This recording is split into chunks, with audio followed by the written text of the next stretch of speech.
Hi there, I'm going to show you how to add a delivery date picker to your Shopify cart page.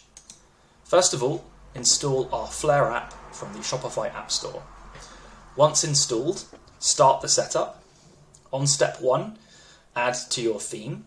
You have an option of where you want to place your date picker.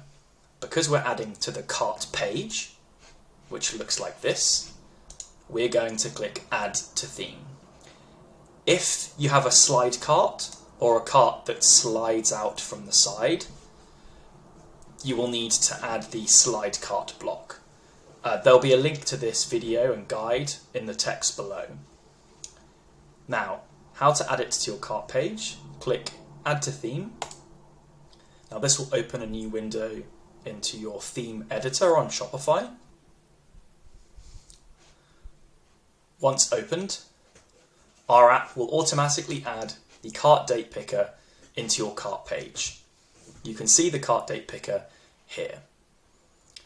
Next, make sure you click Save in your theme to save this on your live site.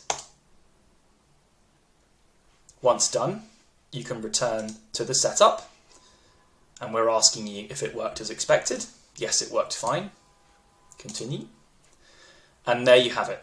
You've now added your date picker to your cart page, and you can continue on in the setup. Thanks a lot.